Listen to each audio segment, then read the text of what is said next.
हम अमेरिका और चीन के बीच आर्थिक सीजफायर का अब विश्लेषण करेंगे, इसलिए आप इसे देखते और सुनते समय सारी जानकारी किसी कागज पर नोट भी कर सकते हैं। भारत रत्न और पूर्व प्रधानमंत्री अटल बिहारी वाजपेयी ने कहा था, quiet diplomacy is far more effective than public posturing. इसका मतलब है सार्वजनिक रूप से दिखावा करने की तुलना में शांत कूटनीति कहीं अधिक असरदार होती है।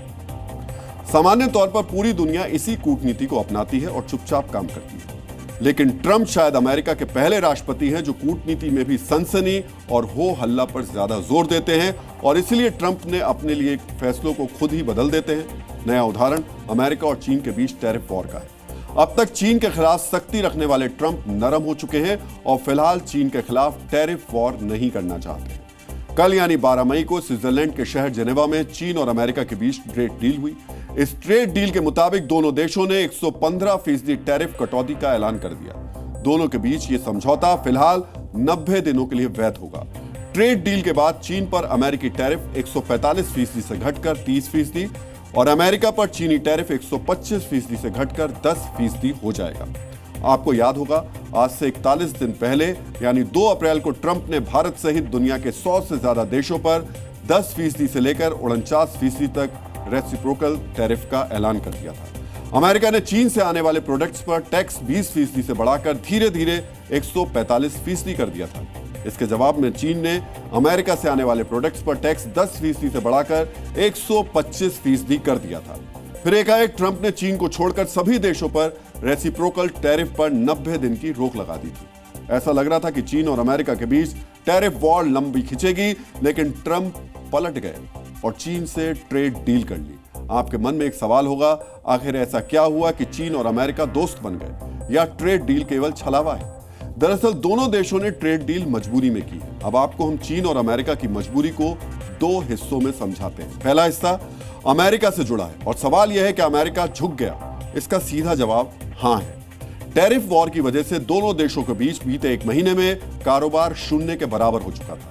अमेरिका चीन से हर साल करीब 37,31,000 करोड़ रुपए का सामान मंगवाता है, जिसमें मोबाइल फोन, कंप्यूटर से लेकर छोटी से छोटी वस्तु शामिल है। चीन से अमेरिका दुर्लभ खनिज भी मंगवाता है, लेकिन चीन से सामान नहीं आने की वजह से अमेरिका में सामान की कमी होने लगी और दाम तेजी से बढ़ने लगे। अमेरिका में महंगाई का खतरा बढ़ गया और अगले साल ट्रेड वॉर की वजह से अमेरिका में मंदी आने की संभावना काफी ज्यादा बढ़ गई थी। ऐसे में ट्रंप को चीन के सामने झुकना पड़ा। दूसरा चीन से जुड़ा है, यानी चीन को भी अमेरिका के सामने झुकना पड़ा। अमेरिका और चीन के बीच कारोबार बंद होने की वजह से चीन से सामान की सप्लाई कम होने लगी। चीन में कई फैक्ट्रियों पर ताले लगने लगे और उत्पादन ठप हो गया। मीडिया रिपोर्ट्स के मुताबिक अप्रैल में चीन की फैक्ट्रियों में कामकाज बीते 16 महीनों में सबसे तेजी से घटा। मतलब आप समझ सकते हैं कि चीन की आर्थिक हालात कितनी तेजी से खराब होने लगी। अमेरिका के मशहूर इन्वेस्टमेंट बैंक गोल्डमैन सैक्स ने चीन में करीब 1 से 2 करोड़ कर्मचारियों की छंटनी होने की संभावना तक जता दी थी। ऐसे में चीन को भी अपनी इकोनॉमी को बचाने के लिए अमेरिका के सामने झुकना पड़ा। अब तक आप ये समझ चुके होंगे ट्रंप कैसे पलटे और चीन आखिर क्यों झुका। लेकिन आपके मन में दूसरा सवाल होगा कि चीन और अमेरिका के ट्रेड वॉर और फिर ट्रेड डील के बीच भारत के लिए क्या मौका है? क्या भारत के लिए या फिर कोई मौका खत्म हो गया? हम आपको सबसे पहले ये बता दें कि ट्रेड डील होने से भारत पर कोई बड़ा असर नहीं होने वाला।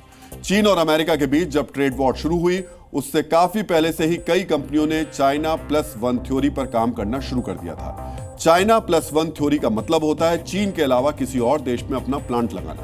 आज के समय में भारत चीन के विकल्प के तौर पर धीरे धीरे उभर रहा है। पिछले दिनों एप्पल की तरफ से भी आधिकारिक बयान आया था कि जून के बाद अमेरिका में बिकने वाला हर आईफोन भारत में बना होगा। चीन और अमेरिका के बीच ट्रेड डील अस्थायी और केवल 90 दिनों के लिए हुई है, यानी ट्रेड डील कभी भी खत्म हो सकती है। ऐसी अनिश्चितता के दौर में कोई भी कंपनी चीन का विकल्प हमेशा बनाकर रखना चाहती है। इसलिए अमेरिका और चीन में भले ही ट्रेड डील हो चुकी हो, लेकिन इससे भारत को कोई खास नुकसान नहीं होगा। इसकी जानकारी एक रिसर्च रिपोर्ट से भी मिलती है, जो अब आपको बहुत ही ध्यान से देखनी चाहिए। इस साल अप्रैल में शुरू हुई ट्रेड वॉर से करीब 5 महीने पहले यानी नवंबर 2024 में बेन एंड कंपनी ने अमेरिका सहित दुनिया की सबसे बड़ी कंपनियों के 166 सीईओ और सीओओज के साथ एक सर्वे किया था।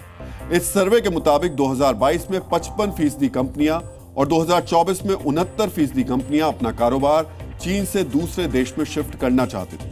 इस सर्वे में 39% कंपनियों ने माना कि वो चीन को छोड़कर भारतीय उपमहाद्वीप में शिफ्ट होना चाहते हैं, यानी सीधे तौर पर भारत को ही फायदा होने वाला है, क्योंकि भारत की विशाल जनसंख्या, तेजी से बढ़ती इकोनॉमी, राजनीतिक स्थिरता भारतीय उपमहाद्वीप में भारत को दुनिया की सभी कंपनियों का सबसे फेवरेट इन्वेस्टमेंट डेस्टिनेशन बनाता है।